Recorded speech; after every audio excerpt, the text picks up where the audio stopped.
দীর্ঘদিন পর বড় বউ গ্রামের বাড়ি ফিরে দেখল মেজ বউ শাশুড়িকে সিঁড়ির তলায় একটা নোংরা ঘরে নোংরা বিছানায় থাকতে দিয়েছে। শাশুড়ি সেখানে বসে মাথা নিচু করে খাচ্ছে, পাশে একটা কুকুর শুয়ে। দুটো ক্ষুধার্ত বিড়াল হাঁ করে তাকিয়ে, যে গ্লাসটিতে জল খেতে দেওয়া হয়েছে সেটি তোবড়ানো। অত্যন্ত পুরনো অ্যালুমিনিয়ামের ভাতগুলো সম্ভবত বাসি, তরকারিও তাই। এবারই ছোট বউ আলাদা হয়ে পাশের দোতলা করে উঠে গেছে। অনেক দিন সে কি করে মেজ বউয়ের এই বেয়াদবি সহ্য করছে, এটা ভেবে বড় বউ মারাত্মক অবাক হলো।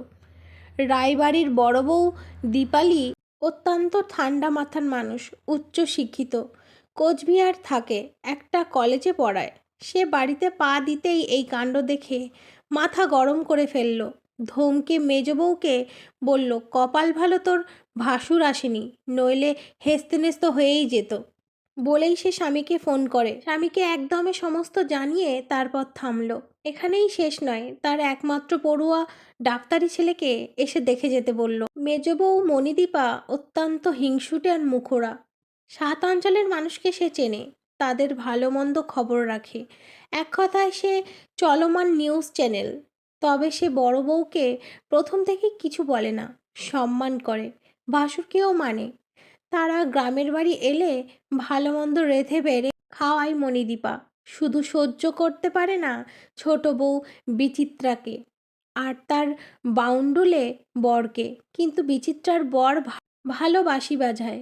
নিঝুম রাতে যখন ছোট দেওর মনে বাঁশি বাজায়, তখন তার মনটা উড়ে চলে যায় অজানায়। আজ কিন্তু মেজ বউ মণিদীপা বড় বউকে ছাড়ল না।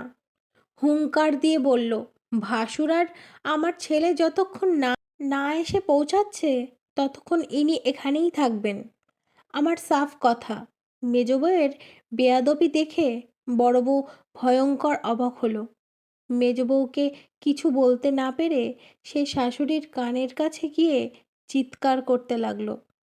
বৃদ্ধা আলতারানী এতক্ষণ মাথা নিচু করে চুপ করে শুনছিলেন। তার কানে সব শব্দ ঠিকঠাক পৌঁছায় না, সে কারণে তিনি মাঝে মাঝে হাঁ করে থাকেন। সম্ভবত হাঁ করে থাকলেও শুনতে সুবিধে হয়। সব শুনে বৃদ্ধা আরও মিনিটখানিক হাঁ করে রইলেন। মাথায় এলোমেলো দুধ সাদা চুলগুলো দুহাত দিয়ে চুলকে নিলেন। শেষ চিড়ে চ্যাপ্টা তোবড়ানো গালখানি ফুলিয়ে বললেন, আগামীকাল সকালে তোমার কথা শুনবো, এখন বিরক্ত করো না। ওপারে যাও, খাচ্ছি। মেজ বউয়ের কথা শুনে যতটা না অবাক হয়েছি, বড় বউ তার থেকে বেশি অবাক হলেন শাশুড়ির আলতারানির কথা শুনে। রেগে সে আর দাঁড়ালো না, হন হন করে ওপরে উঠে এলো। পরের দিন সকালে উঠে এসে বড় বউ দেখল শাশুড়ি একটা মাটির খুঁড়িতে হিসু করে পাশেই রেখে দিয়েছেন। একটা গামছা পরে অর্ধ উলঙ্গ হয়ে বসে সেই বিড়াল দুটো এখনো আছে। একটা আবার লেজ অত্যন্ত খাড়া করে অনবরত ম্যাও ম্যাও করছে। বড় বউ নাকে আঁচল চাপা দিতে বাধ্য হলো। সারা ঘরটুকু গন্ধে মম করছে। অত্যন্ত বড় মাপের কিছু মাছি চষে বেড়াচ্ছে সর্বত্র। শাশুড়ির এই দুরবস্থা দেখে বড় বউ দীপালির চোখে জল এলো। এত বড় বাড়ির একজন বৃদ্ধার কাজের লোক থাকবে না, এটা হয় কখনো? মেজ বউয়ের উপর রাগ আরও বেড়ে গেল। এর একটা বিহিত না হলে সে যাবে না। ঠিক এই সময়ে ভিজে চুলে শুকনো মুখে মেজ বউ হাজির, বা হাতের একটা পুরনো নাইটি। গতকাল থেকেই সমস্ত কাণ্ড কারখানা দেখে বড় বউয়ের গা জ্বলছে। মানুষ মানুষকে এত অপছন্দ করতে পারে, মেজ বউকে না দেখলে বোঝা যেত না।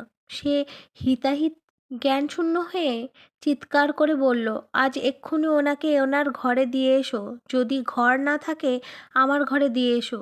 এই সময় বৃদ্ধা শাশুড়ি বড় বউকে হাত বাড়িয়ে ডাকলেন। বড় বউ কাছে গেলে তার মাথায় হাত বোলাতে বোলাতে বলল, মেজ বউকে বকাবকি করো না। ও ও ভালো মেয়ে, আমি ইচ্ছে করেই এখানে এসেছি। বড় বউ দীপালি ভেবে পেল না শাশুড়ি কি বলছে। এ কি সজ্ঞানে বলছেন, নাকি মাথা খারাপ হয়ে গেছে, নাকি মেজ বউয়ের সমস্ত দোষ আড়াল করবে বলে মিথ্যে বলছে। সে অবাক নয়নে শাশুড়ির দিকে চেয়ে রইল অপলক। বৃদ্ধা আলতারানী একটু থেমে অনেকটা দম নিয়ে আবার বললেন, অনেক দিন আগে আমার শাশুড়িকেও আমি জোর করে এখানে রেখেছিলাম।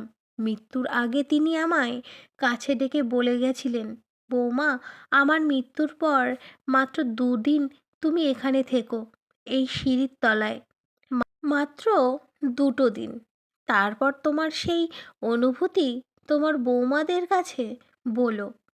জানো বৌমা, আজ মাত্র 2টো রাত হলো এখানে এসেছি। এই 2 দিনে সামনে থেকে নরক দেখলাম, স্বচক্ষে নরক দেখলাম মা, বলেই হাউ হাউ করে কেঁদে ফেললেন। এ সময় মেজবউ ছুটে এসে শাশুড়িকে জড়িয়ে ধরে নিজের চোখ মুছে বলল, আপনার ছেলে আর আমি এই 2টো রাত দু চোখের পাতা এক করতে পারিনি। অনেক হয়েছে, এবার ওপরে চলুন। আলতারানী মেজবউকে জড়িয়ে ধরে কাঁদতে কাঁদতে বলল, আমাকে আর 2টো রাত এখানেই থাকতে দাও মা। আমি যে প্রতি রাত আমার শাশুড়ির বুক ফাটা হাহাকার শুনতে পাই, অসহায় কান্না শুনতে পাই। কেউ যেন কোনোদিন কোনো বৃদ্ধ মানুষকে সিঁড়ির তলায় না রাখে। এ যে বড় যন্ত্রণার জায়গা। Thanks for watching.